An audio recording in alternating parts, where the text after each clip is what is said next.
Assalamu alaikum students, this is our third lesson in Sabaut novel.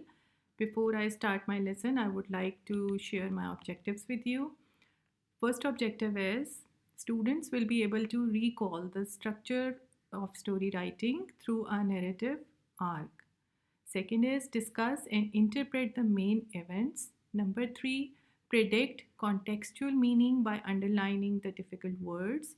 Number four is analyze the characters mentioned in this chapter briefly. The main focus is on the word briefly because, of course, this is just the start of the story. You cannot write the character sketches, but you should have a general idea about the characters. Starting from here, this is chapter 1, Mr. Sherlock Holmes, and the novel is The Hound of the Baskervilles, written by Sir Arthur Conan Doyle, in which Sherlock Holmes investigates crimes involving the Baskerville family and the possible existence of a large, fierce wild dog living on Dartmoor near their house. I hope you know that because this introduction was also given in week 2. Holmes solves the mystery eventually, but I'm not going to explain each and everything to you because I don't want to spoil the thrill, okay? The story is the most famous of Sherlock Holmes books and has been filmed many times. You can see these two main characters here, Sherlock Holmes and Dr. Watson, and there is a mystery of the hound. These two characters have been introduced in first chapter, Sherlock Holmes and Dr. Watson. You can see them. Dr. Watson and Sherlock Holmes are best friends, or simply put, Dr. Watson is Holmes' only friend who has been able to cope with his complicated behavior. He also remains his loyal and crime solving partner. We will not discuss the characters in detail, of course, right in the beginning because I want you to make your notes about their attributes as you go about with the lesson and the chapter, right? Now, this is narrative arc or pyramid of story writing, the triangle you are just looking at right on the screens. The first, it has five salient features. The first one is exposition, then we have rising action, then climax, falling action, and resolution. Our first chapter, where will we put it? We will put it in exposition. That is just the start of the story of the novel, right?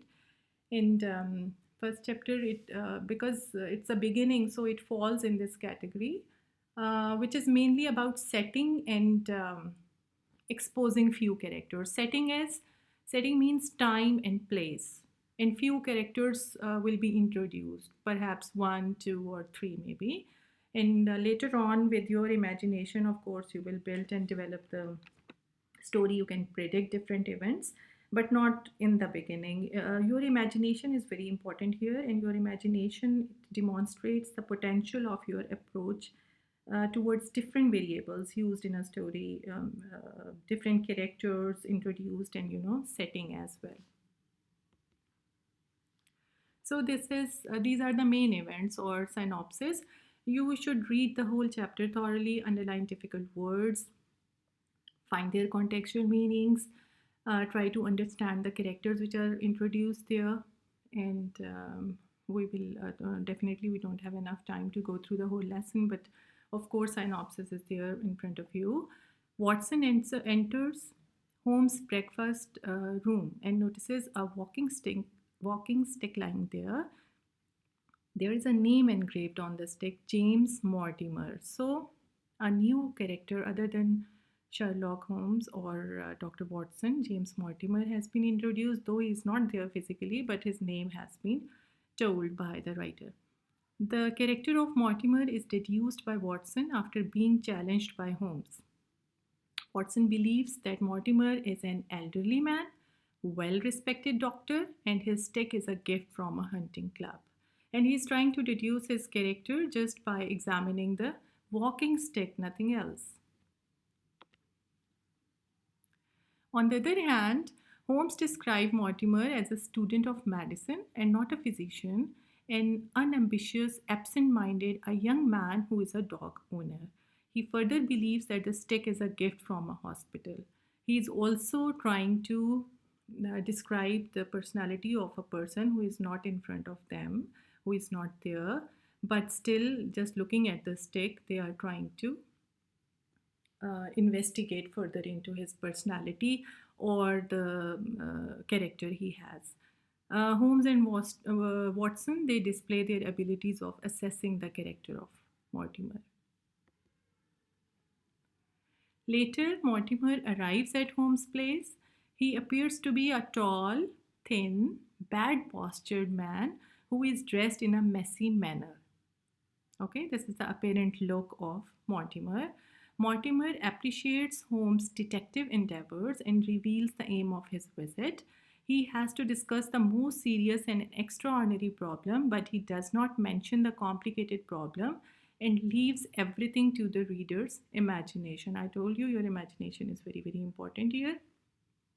And eventually, the first chapter ends here at an underlying suspense. So, Mortimer does not let the cat out of the bag.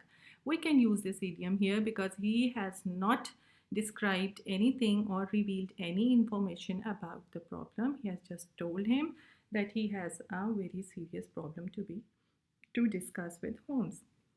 Now it's all up to your imagination, and you have to predict what will happen next.